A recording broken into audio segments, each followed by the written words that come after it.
ሰላም እንዲናችሁ በያላችሁ በጥል ነገር ሰላም ነው። አሸና እንዲላችሁ ሞኝላችሁ ለቢሶች ስትገው እንደሉማዳችሁ ላይክ እና ሼር እያደረጋችሁ ሐሳቦቻችሁ ለብዙዎች አካፍሉ። ለዚህም ከልብ አመሰግናችኋለሁ። ዛሬ ሚዛናችን ዘላችሁ የመጣን እንግዲህ የመንግስት ኮሚኒኬሽን ጽህፈት ቤት ኃላፊ የነበረ ዶክተር ለገሰ ቱሉ ከስልጣናቸው እንደተነሱ ይታወቃል። አንዳንድ ግለሰቦች ይሄ ቦታ መሰጠት ያለበት ለአቶ ጌታቸው ረዳ ነው፣ ይሄን ቦታ በብቃት በክህሎት መወጣት የሚችለው እሱ ብቻ ነው የሚል ሐሳብ አንጸባርቀዋል። እውነቱን ለመናገር ጌቾ በኢትዮጵያ ውስጥ በፌደራልም ይሁን በክልል ደረጃ ጌቾን የሚያክል የኮሙኒኬሽን ብቃቱም ችሎታውም ክህሎቱም ያለው አንድም ሰው የለም። ይመጥናል ሳይሆን ከመመጠንም በላይ ነው። ነገር ግን አንደኛ እዛ ጋር ማናድርሰት ነው። ጌቾ ከህወሓት አምልጦ ሲመጣ ደህንነቱ የተጠበቀ ቦታ ላይ እንዲቀመጥ እና ሌሎችን ለማበረታታት የሚል አካሄድ ነው እንጂ ጌቾን በዛ አክል እምነት ተጥሎበት የመንግስት በር ተከፍቶ የሚያስጠጉት ሰው አይመስለኝም በግሌ ማለት ነው። አንዴ ነው። ሁለተኛ የትረስት ኢሹ አለ። ለምሳሌ ከዚህ በፊት የከዳችሁ ያጭበረበራችሁ አላስፈላጊ ጥቅም በእናንተ ላይ የወሰደ ሰው የሆነ ጊዜ ላይ ተስተካክሎ እውነተኛ ሆኖ ቢመጣ እንኳን ለመቀበል ይከብዳችኋል። ከዚህ በፊት ዳናይት መክበብ የኤም አልትራ የሚባል ኮንሰልተንሲ ወደ ውጭ ሀገር ሰዎችን ወስዳለሁ ብሎ ሚሊዮኖችን እንዳጭበረበረ ታውቃላችሁ። አሁን ነገ ከነጎዳ ከዳናይት መክበብ ጋር እውነተኛ በትክክል በግልጽ በፍለፊት ወደ ውጭ ሀገር ለመውሰድ የሚያስብ አንድ ድርጅት መጥቶ ዳናይት መክበብ ጋር ማስታወቂያ ቢሰራ ሰዎች ትሄዳላችሁ? አትሄዱም። ለምን? የትረስት ኢሹ የመተማመን ጉዳይ ነው። እና ጌቾ ምንም ያክል የኮሙኒኬሽን ብቃትና ችሎታ ቢኖረው አንደኛ በሩ ለሳ አይከፍትም፣ ቢካቢያስ ከፍቶ ቢያስገቡትም መተማመን ይኖራል ወይ የሚለው ጉዳይ በጣም አደገኛ ነው። ሁለተኛ ሶስተኛ ከዚህ በፊት ጌቾ ኢትዮጵያንና ኢትዮጵያዊነትን አስመልክቶ እጅግ በጣም ጸያፍ የሆኑ ንግግሮችን ራሱ መንግስትና ከፍተኛ የመንግስት ኃላፊዎችን ጭምር ያጥረገረገበት ማአት ቪዲዮዎች አለ እና ያን ሁሉ ጉድ ይዘ ያን ሁሉ ጉዳጉድ ተይዘው ይሄን ሰውዬ በዚህ ቦታ ላይ አስቀምጣለሁ ብትል ትንሽ ለራስ መሳቂያ መሳለቂያም የመሆን ነገር ይዞ ስለሚመጣ ጌቾ በዛ ቦታ ውስጥ ያስቀምጣታል የሚል ግምት የለኝም እና ብቃቱን ግን አልክድም። እኔ አንድ ሰው በሐሳቡ ባልስማማ በጠላትነት በጠላትነት ቢፈርጀኝም ተገዳድለንም ቢሆን ያለውን ችሎታና ክህሎት ልክድ አልችልም። ለምሳሌ ክህሎታቸው ልክዳቸው ከማልችላቸው ሰዎች አንደኛው ጌቾን በሰሜኑ ጦርነት ያ ሁሉ ዩቲዩበር ስንረባረብ ወያኔ ላይ ያ ሁሉ አርቲስት ሲረባረብ ያ ሁሉ ድምፃዊ ያ ሁሉ አትሌት መንግስት ህዝብ ያ ሁሉ ስንረባረብ ጌቾ ብቻ ነው ቀጥ አድርጎ ይዞ ነበር። እውነቱን ለመናገር ችሎታ ያለው ሰው ነው፣ ብቃቱ ያለው ሰው ነው። የተሰለፈበት መንገድ ሰይጣናዊው ግራውን የተንኮሉን መንገድ ይዞት ነው በሚል ነው እንጂ ጌቾ ከፍተኛ ስኪል ያለ ሰው ነው። ኮሙኒኬሽን ደግሞ እንደ ጌቾ ያለ የህዝብን ስነ ልቦና አገራዊ ዓለም አቀፋዊ ጉዳዮችን በከፍተኛ ፍጥነት መረዳት የሚችል ራሱን በፍጥነት አፕዴት ማድረግ የሚችል ሰው ይፈልጋል። በጣም ከባድ ቦታ ነው። ብዙዎች ይሄ ቦታ እንደ ዝም ብለው ቀለል ያለ ይመስላቸዋል። በጣም አደገኛ ቦታ ነው። ዛሬ አሜሪካኖቹ አውሮፓውያኖቹ ሁሉ ይሄን ቦታ መቆጣጠር አልቻሉም። ለምን? ህዝብ በሰከንድ በብርሃን ፍጥነት ነው መረጃ የሚደርሰው። ቁጭ ብለው በሲኤንኤን ፕሮፓጋንዳ የሚጠጣ ህዝብ የለም። ቁጭ ብለው የቢቢሲን ፕሮፓጋንዳ የሚጠጣ ህዝብ የለም። ቁጭ ብለው መንግስት ሚዲያችን ፕሮፓጋንዳ የሚጠጣ ህዝብ የለም።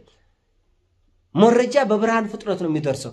ይሄ በብርሃን ፍጥነት የሚደርሰውን መረጃ እንዴት እኛ እናሸንፋለን የሚለው ስኪል ይፈልጋል፣ ብቃት ይፈልጋል። ይቆርጥ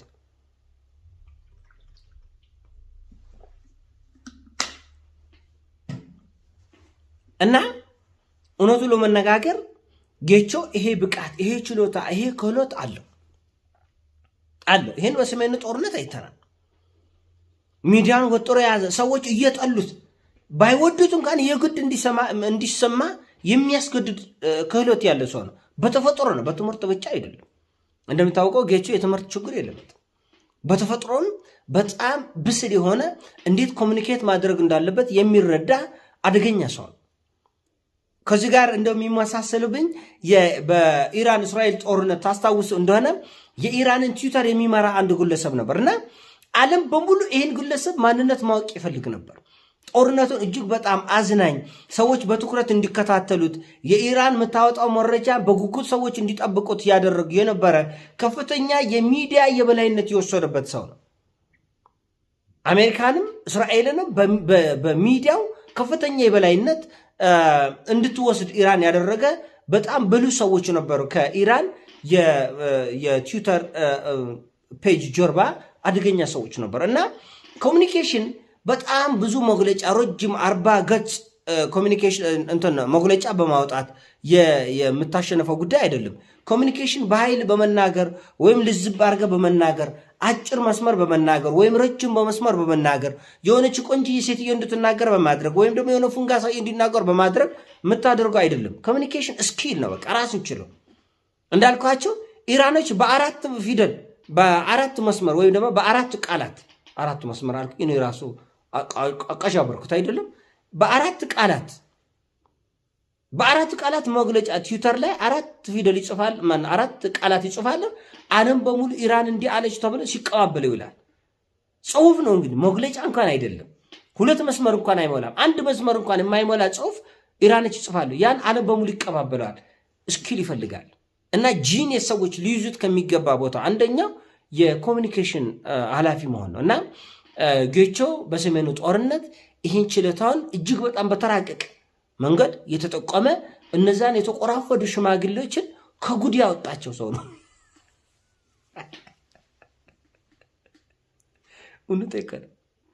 እነዚህ የተቆራፈዱ ሽማግሌዎች ምን ማለት እንደሚገባቸው ህወሓት ደግሞ በዚህ አትታማ።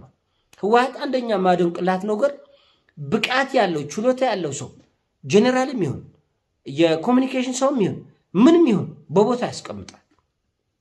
ባሁን ከፍተኛ የደህንነት ቁጥጥር ያደርግብሃል። እንዳትላወስ አድርጎ ከፍተኛ ጥበቃ ተደረግብሃል እንጂ ችሎታ ካለ ይጠቀሙብሃል። እነሱ ለሚፈልጉት አጀንዳ ይጠቀሙብሃል እና ጌቾን በደንብ ነው የተጠቀሙብሃል።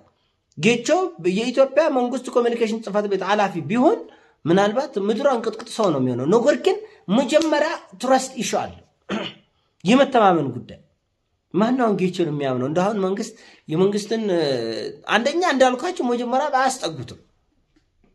የኮሚኒኬሽን ጽሕፈት ቤት ኃላፊ ስትሆን እያንዳንዱ የመንግስት ሚስጥር ወይም ደግሞ የመንግስት ጉዳዮችን መረጃ የማግኘት እድል በጣም ሰፊ ነው። የመንግስት ኮሚኒኬሽን ኃላፊ ስትሆን የምታገኛቸው ሰዎች በከፍተኛ ሚኒስትር ደረጃ ያሉ ናቸው። የምታገኛቸው ሰዎች ከደህንነትና ከመከላከያው ጋር ቀጥተኛ ግንኙነት ያላቸው ሰዎች ናቸው። ስለዚህ ያንን ቦታ አምና ለጌቾ ይሰጡታል ወይ የሚለው አይመስለኝም። አንድ ሁለተኛ እንዳልኳቸው ትረስት ኢሹ ነው። አንድ ጊዜ እምነት አንድ ከፈረሰ ፈረሰ። አንድ ጊዜ ባህሏ ሲያመነዙር ያየች ሴት ከዛ በኋላ እዛ ሰው ላይ እምነቱ ለመጣል ትንሽ ይከብዳል። እምነት በቀላሉ የሚገነባ ጉዳይ አይደለም እና የእምነቱ ነገር የሚጣላል። ከዚህ በፊት እንዳልኳቸው ኢትዮጵያ ውስጥ በጣም ትልልቅ የማንጠብቃቸው ዝነኛ ሰዎች ህዝብን ከሚያጭበረብሩ ወሮበላ ድርጅቶች ጋር ተባብረው ስራ ሰርተው ብዙን ህዝብ በሚሊዮን የሚቆጠር ገንዘብ ዘርፈውታል። ስለዚህ እንደዚህ አይነት ዘራፊዎች በሌላ በእውነተኛ ጉዳይ ከህዝብ ጋር ቢመጡ ቢዝነስ በእውነተኛ ስራ በእውነተኛ ማስታወቂያ ቢመጡ ህዝብ አይቀበልም። አንድ ጊዜ መተማመን ከተሰበረ በኋላ ለመጠገን በጣም ከባድ ነው እና ጌቾ ብቃቱ አለው፣ ችሎታ አለው። ነገር ግን እምነት ህዝብ ይጥሉበታል ወይ?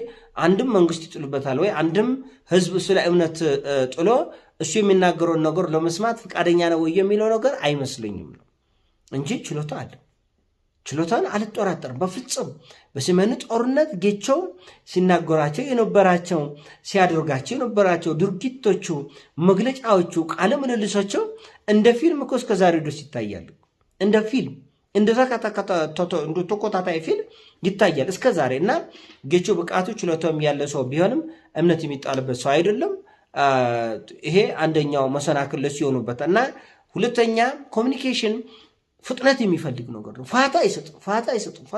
ጭድፍ ያለ ነገር ነው። በተለይ በዚህ ዘመን ህዝብ በሰከንድ ነው መረጃ የሚያገኘው። በሰከንድ አንተ የሆነ ኮሚኒኬሽን የሆነ መግለጫ ሰጣለሁ ብለ ቁጭ ብለ ማን ይሰማል? ያለ ማን ይሰማል? በሰከንድ አንተ መግለጫ ሳታወጣ በፊት ሞቶ መግለጫ ከዩቲዩብ ይመጣል፣ ሞቶ መግለጫ ከቲክቶክ ይመጣል፣ ሞቶ መግለጫ ከፌስቡክ ይመጣል።